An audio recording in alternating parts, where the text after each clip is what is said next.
Alan Leverett, the Harlow Alliance candidate for Sumners and Kingsmoor. To set the scene, where exactly are we, and why is this a political issue?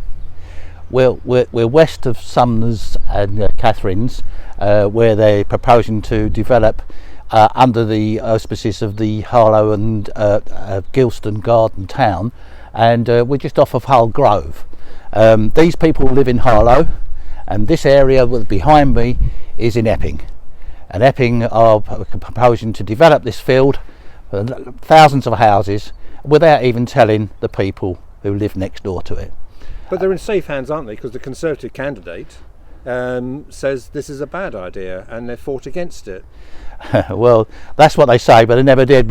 We've been appearing since 2017 at the local plan inquiry at Epping, representing the people of Harlow. There was no representatives from Harlow Council there, and we obviously did as best as we could to try and get them to think again.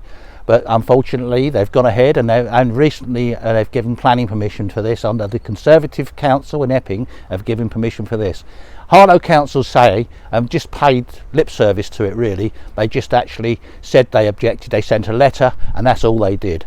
They say they objected to it, but they never really, were not really putting the residents' point of view.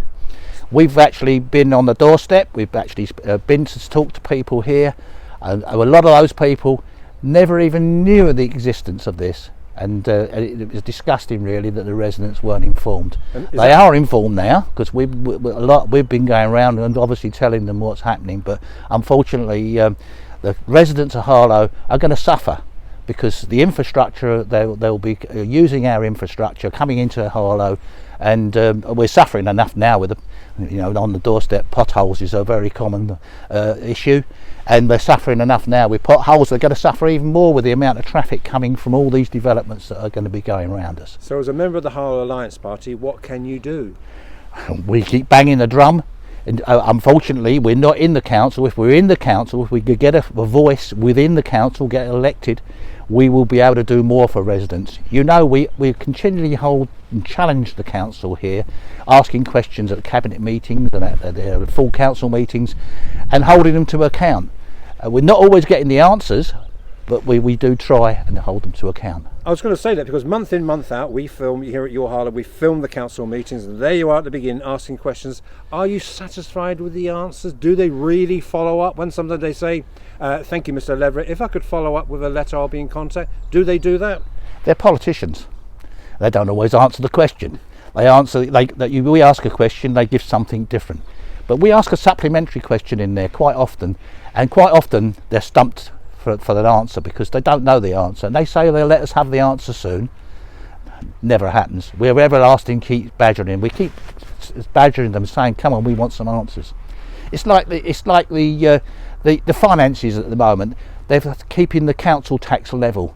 We're in 10.1% inflation at the moment. How the hell can they keep the things level and keep the same service? You look at the service the council are giving. It's appalling. You ring up. It's not the council officer's fault.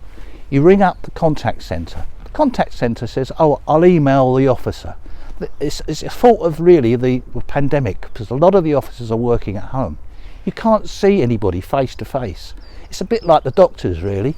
You end up with a poor service, and that's what we're getting, poor service. We might be keeping the council tax level.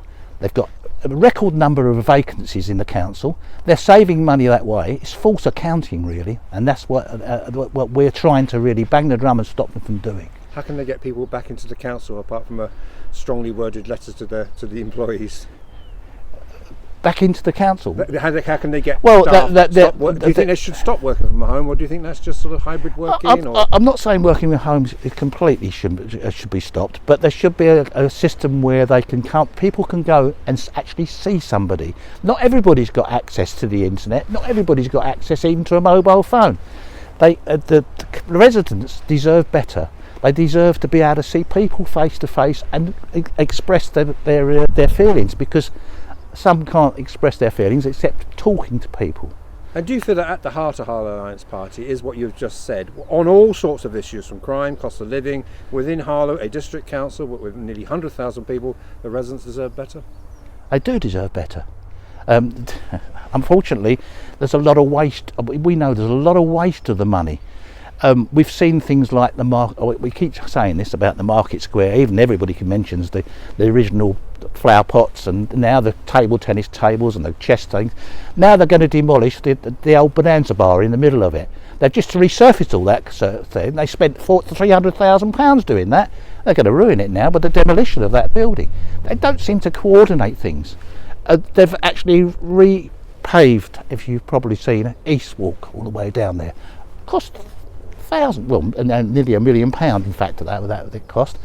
And now they're going to start demolishing all the shops next to it. Strawberry fields are going to develop for their flats there.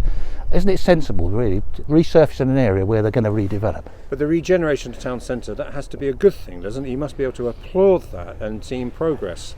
Regeneration's one thing, but building all the flats in the town centre is not necessarily going to regenerate it.